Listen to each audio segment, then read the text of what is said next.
camera doesn't want to stay straight.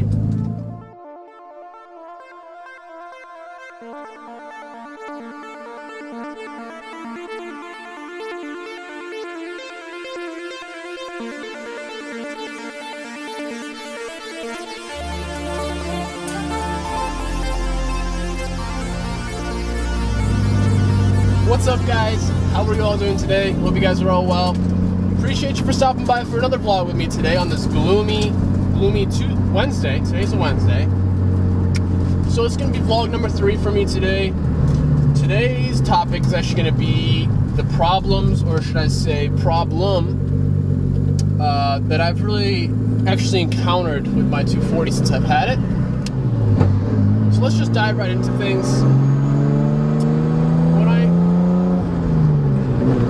When I first got my car, when I first bought the motor, I bought it from this kid. It looks like he didn't kind of know what he was doing. So there's one thing I kind of already messed up on. You shouldn't ever buy from kids who don't really know what they're doing when it comes to swaps and stuff. So, you know, you can just kind of tell he just wanted to drift the car and all that kind of stuff. So, you know, that was kind of a red flag. So I bought this motor, ran perfect for the first month and a bit, I guess. And then all of a sudden, my oil light used to come on at idle after the car warmed up. Jesus. And you know, here I am, not thinking too much of it because I've read online or whatever that I guess sometimes, you know, the oil pressure sensors on 240s can sometimes be a little bit wonky. So, you know, I'm not thinking much of it. Car's running fine, everything is good. I didn't have an actual gauge, an oil pressure gauge like I do now. So I wasn't aware of how bad the situation actually was. So I kept on driving the car, you know, I mean, until the thing blew. So, I mean, I was driving it. It was the day before my birthday or something along those lines. I was leaving the local car show here. And, you know, everyone always rips leaving car shows and stuff, so...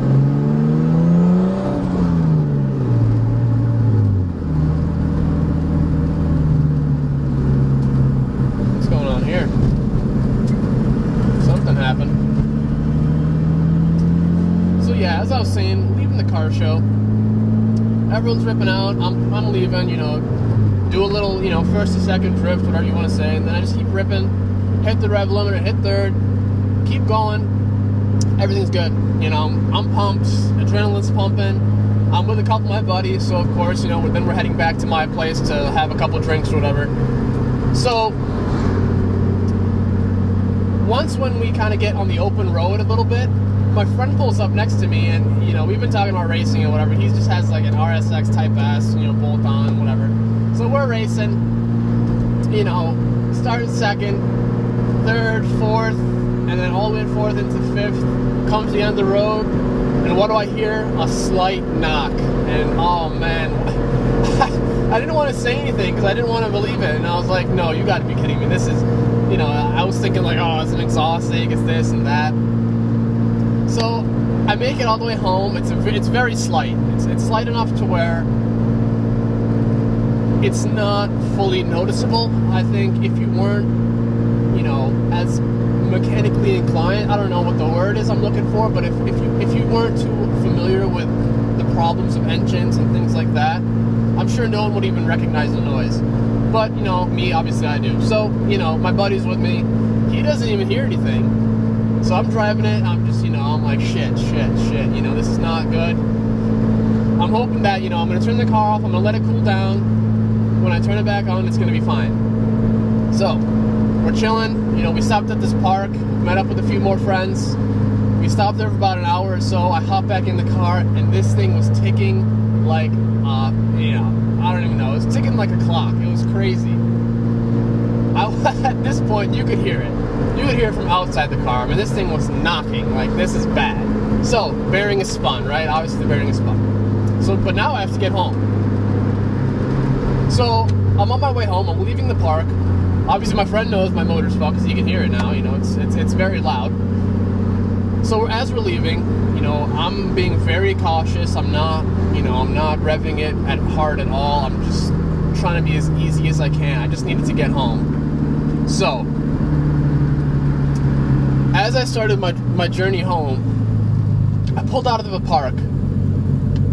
And right away, first rev it to about like 2,000 change, second 2,000. Once I'm in third, the wheels lock up for a second, just me driving.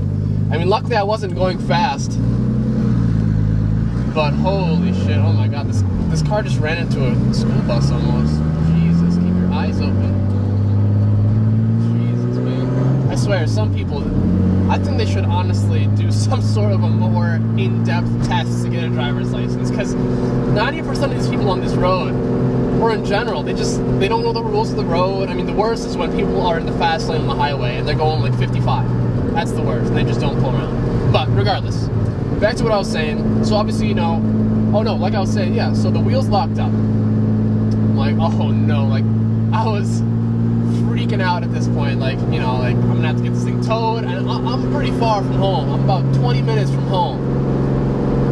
So I'm putting home, like, on the last legs on this car. I make it home. I don't know how I did. This thing was so loud, just the knock was, it was crazy. So I make it home, turn the car off for the final time, and when you turn it off, I don't know if you guys have ever experienced this one bearing or whatnot, but it's just the noise. Once you turn the motor off, you can still hear the motor kind of circulating a little bit once the tone of the engine goes down, and it was just so sad to hear her final words just knocking on your door, So then it was the dilemma of getting it fixed. So here I am thinking, yeah, I'm just gonna buy another RB20, pop it in, problem solved. So that's what I did. I bought one off Tiger Japanese JDM Auto, some website.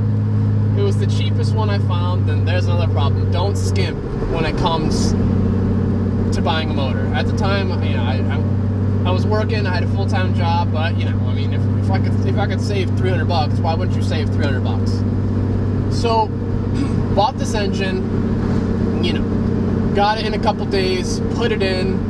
I put it in 1 day. 1 day I had the old motor. I had the old motor out already. I had then put the new motor in the same day, or the day I got them. Oh, there's some deer. Oh, baby. So I put the motor in the day I got it. I think it took me about 13 to 14 hours of constant wrenching throughout the day. But I got it done. I mean, I had everything put in. It was ready to be fired up around 10:30, 11 at night. So I'm pumped, like I'm about to have my car back. It was only like a 3-day wait since I spun the bearing. Oh, come on, what is this? Is this bridge really closed? God damn it. Alright, looks like I gotta turn around.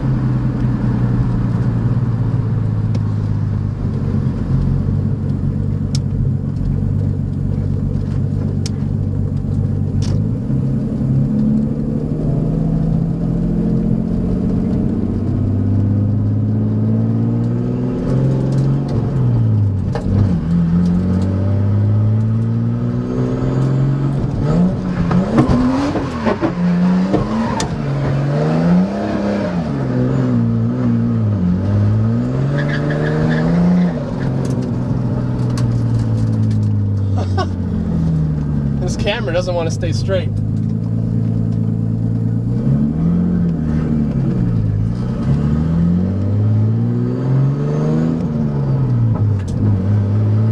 Alright, so now we've turned around. Gotta go back now since the 1-lane bridge is closed. Let's see if you guys can hopefully get this right here. So, got the motor in. I was feeling good. Just get this. I'm trying to get this right. I think this camera keeps moving around. So I put the motor in, and I'm turning the key. It's cranking. It fires, right? It fires first time around. I'm pumped. Only problem is, it's ticking like a damn clock. Not knocking, ticking. So, another problem. There was actually a bent valve in the motor that they sent me, and I'm pissed, right? I'm livid. I mean, I did all this work. And now, I mean, I still don't have a car. Like, I know, like, it was heartbreaking. So here I am, I'm calling these people up, filing a claim, all this, you know, and they don't do anything for me. They don't do anything for me. They gave me, I think, $150 back on a job that took $1,000, which actually would have probably cost around $1,500, only because the guy that I took my motor to, he's awesome. He always hooks me up. Great guy, awesome shop. I wouldn't take my car anywhere else but that place. Ready Imports in Rochester, top notch, top class. So now I have to take my motor out again, and at this point, I'm about to just rebuild it, right? I mean, there's no point in buying another one. I'm just gonna rebuild it. So I got that done. I got it sent to the shop. I got ARP head studs. I got a new head gasket. You know, everything was cleaned out. Everything was, you know, checked over and everything like that. The block is still stock. However, you know, refreshed head. What else? Refreshed head, you know, studs and head gasket. Water pump as well. So, $1,000 later, 3 weeks later, I finally have my motor back. And it was time to put it in again for what?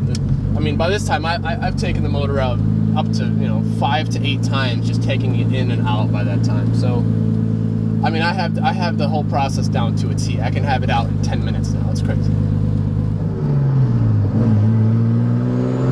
So, up until this point, that's been the only issue I've had with my car. Granted, it was a pretty big one.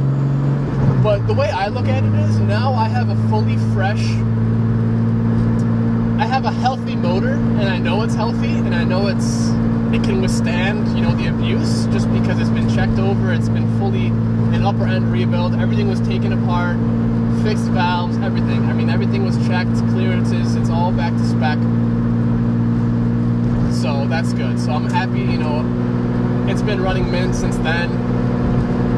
You know, I haven't had any issues, which is great, you know, and I plan on actually building this motor a little bit more, but that will be for another video. This was just kind of an idea as to, you know, what to watch out for, I guess, just to make sure. But then again, when you're buying used motors, you know, there's, especially JDM motors, you just never know what the abuse was, or, you know, what they went through before they made it over here. And don't buy from Tiger Japanese Auto. I'm telling you that right now. Do not do it. The customer service sucks. Their products are not good. And of course, once I bought it, I looked up Tiger Japanese JDM, or whatever that website was. I looked them up as reviews go. And there was not a single thing nice anyone had to say about them. So stay away from them. If anything, maybe Elite JDM. I'm aware they do really good stuff. And I'm not too familiar with any other places. If I were to get another motor, it would be Elite JDM. I believe they're pretty close to me, so it'd be nice to just be able to go and drive over and, you know, pick up on a motor you wanna buy. So yeah, you know, that's pretty much it as far as problems go. I'm not pissed, you know. I'm actually kind of happy it happened, just because, you know, now I'll never have to go through that again. And as much as it sucked, you know, it is a smart idea to tear down a motor before you put it in, you know, I guess, at least one that you're unfamiliar of the history of. But, you know, it's all depending on how in depth you want to get, you know. It's all relevant, really. So that concludes this vlog. I know it's pretty short, but with this topic, it's kind of hard because, you know, my 240's been pretty reliable, as, you know, but let alone that one part, but, you know, we'll gloss over that. In the next vlog, I think we're going to be doing more so of a review and should you buy a 240 type deal. So look out for that. That should be coming up in the next couple days. And on that note, guys, I hope you guys enjoyed this. Like, you know, as always, I appreciate any comments, you know, critiques, any ways to make these videos better for you guys as far as, you know, quality. Maybe you guys can shoot me some video ideas as to what you guys want to see, what you guys want to hear me talk about along those lines. I should be having some sort of a more kind of hoon drifting video coming up for you guys here soon. I'm working on something in the background. Only problem is weather is kind of changing here now. I won't be able to drive this as, you know, too much longer, maybe a month or two, but I'm also in the market for a winter car. You know, let me know if you guys have any recommendations. Don't really want a Subaru. I was kind of looking at either a truck or kind of maybe like an Audi or like a BMW, kind of like maybe an A6 or an S4 or something along those lines. But then again, I mean, you got to be careful with buying German cars like that, because you don't want to buy one and just have one be some sort of financial mistake, more than a 240 is. So, you know, I guess I still got time to look around. If you guys have any suggestions on, you know, what you guys, Jesus, what you got, this clutch, man, people probably think I don't know how to drive this car. Nope, just a 6-puck clutch bud. So yeah, if you guys could subscribe, I would really appreciate it. Keep me going, keep me pushing video for you guys. Also, if you guys want to throw a thumbs up down there, that'd be awesome. Check out my first 2 vlogs if you haven't already, as well as the overview as far as my 240. That's my first video if you guys want to check that out. But on that note, guys, you know, I appreciate you guys for joining me today. I know it wasn't too exciting of a video. I'm trying to get things together to make them more exciting for you guys. I'm working on stuff. You guys will see more, better content coming soon here. You know, like I said, if you guys have any ideas, drop it down below. And, you know, I'll see you guys in the next vlog. Take it easy, guys.